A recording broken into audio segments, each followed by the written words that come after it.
book that we have today is The Power of Now by Eckhart Tolle. This is a guide to spiritual enlightenment, one of the most difficult books to comprehend so far. Yet it will just tell you that you don't have to understand it because it is already in you. Almost most of the time in the book, I was saying to myself, what? At some point, I was thinking if there is a translation of this book that a layperson could understand, because I might have picked a book exclusively for spiritual gurus. Then when I was a quarter done of the book, I realized that it has almost the same concept of Mark Manson's book, The Subtle Art of Not Giving a Swear Word, and the second book of that is Everything is Another Swear Word. I read those two books last year, and in my head, I was reminded of the points I learned from those books. It was like the easy conversational street talk of the book, The Power of Now.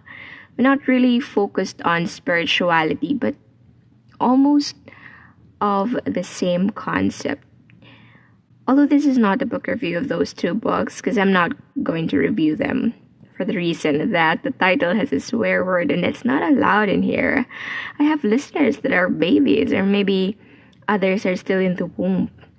So I don't want them to hear that word, because in their life outside, they will encounter everywhere those words like form of expression. The review would be simple. Really, it's simple. One is, do not think of the past and the future. Think of now. Another is, the time is an illusion. You don't have to believe it. Then when you are in the now, you will be younger than the rest of the people who are stressed of the future, or those who keep on ruminating in the past.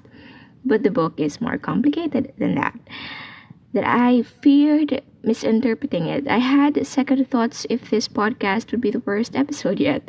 Technical writing of the book, though, is it's a question and answer portion. It's like the book is talking to itself, and it uses simple terms, but still it depends on one's comprehension.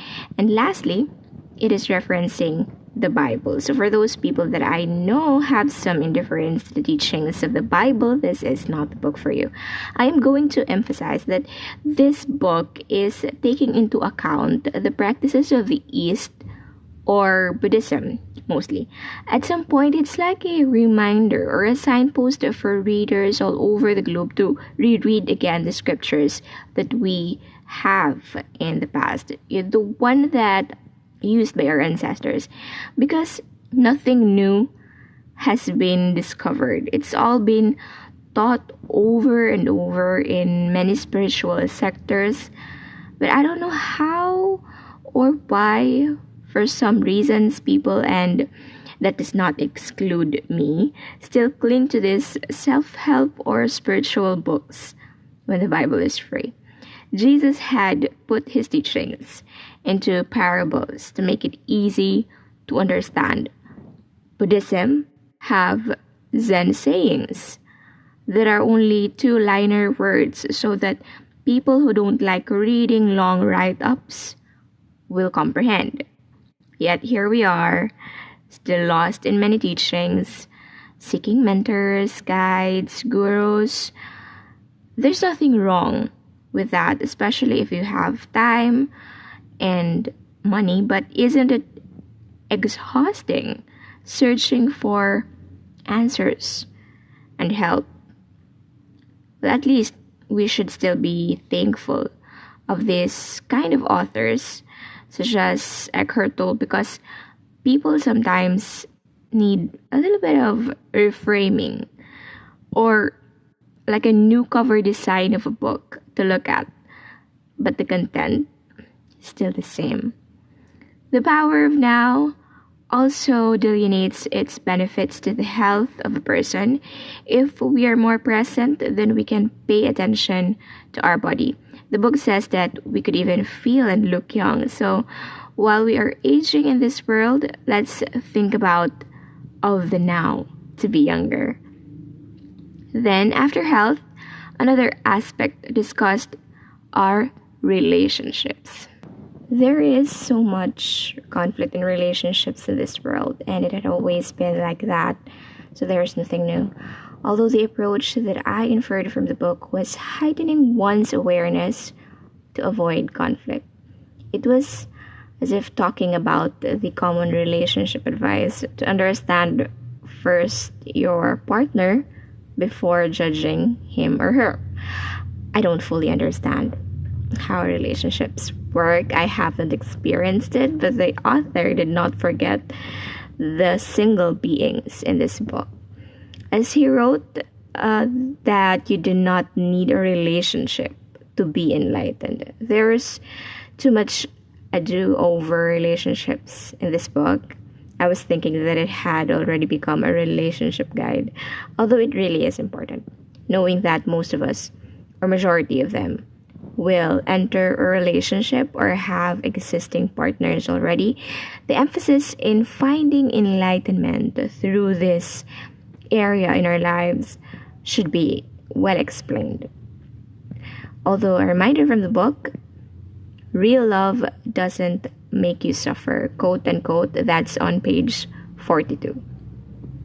If there is one thing this book is unique from other self-help or spiritual books I have read, is the way it had tackled women and menstruation. Yes, I know for some people, especially males, they still cringe to this phenomenon when it is mentioned. They find it gross, or maybe they had a traumatic encounter with blood. It's their response to it.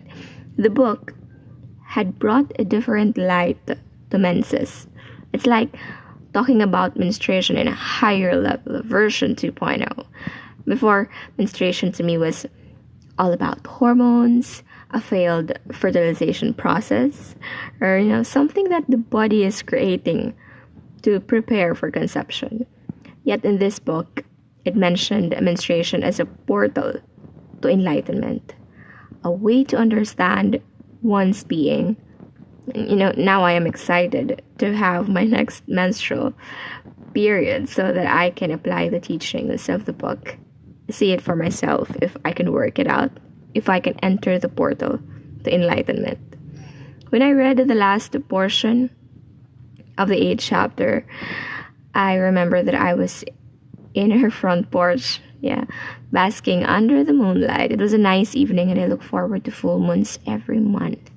Anyway, the lesson overall that left me on that chapter was not to fight one's pain body or emotions, and also don't let your sense of being be dependent on relationships, not even the relationship that you had established with yourself. Now, here comes the interesting part of the book, and that is letting go of the drama. I have heard of this from my late father when he mentioned about our neighbors, relatives quarreling. He would say they enjoy being dramatic. The reason they can't accept or forgive their relatives is because they feel like they are actors in a TV drama series. They love the attention, as he puts it.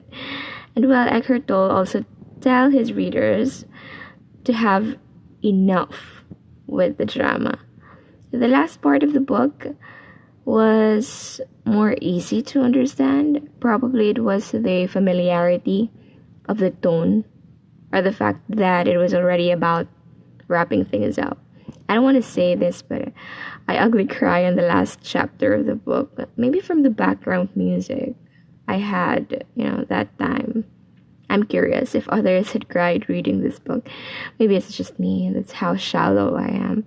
But the rawness in finding enlightenment in illness and loneliness had touched me. Surrendering is a powerful word, that chapter, and I think it needed an emotional release. Wrapping things up, no amount of discussion in this podcast will I enlighten you. Yeah, the book could help, but it's only a tool. Words are only signposts. Our world is already a mind-dominated planet, and that it's difficult to understand enlightenment, to free ourselves from mind dominance. The book left me with many whys, how, what, which means I am not yet there. I haven't reached that point of understanding. The book was helpful. It gave me a background, inspiration, that it is possible to be enlightened. I have to remind myself to live the now, and from there, I have to work it through. It's not going to happen overnight, or right after reading the book, but at least I could possibly accept and love what is, which would dismiss me from escaping the present.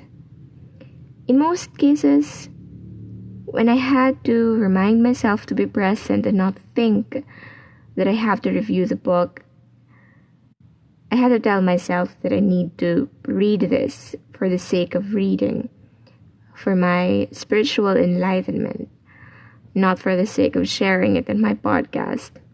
I have to be honest. Ever since I started this book podcast, it was as if I was always gearing up and finding a flaw, hot topics, contrarian thoughts about the book I am reading. At times I wonder if what I'm doing is pursuing my passion in books. But in time that I read or heard people say that they listen to this podcast, I am motivated to do it all over again. Also, I can see how it had benefited my communication skills, my comprehension, and my internet and audio editing skills.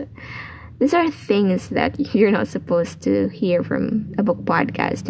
I apologize if you came here for the book, but only to find that I am incorporating lots of my drama. Well, this is the podcast style that I have adapted, and I am learning it in all ways that I can to improve, but this is all I can do for now.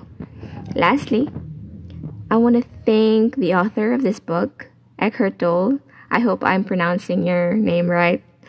People needs to be reminded of many golden scriptures of the past. The reframing is necessary in the modern world. Honestly, I still have to reread your book, or probably other types of book related to this, to understand it more. I also wanted to acknowledge things that made this podcast possible: Anchor FM, the different streaming sites like Spotify, Podbean, Apple Podcasts, and many others that allows my voice to be heard in the world of the internet. If you are listening, thank you for now. I am signing off.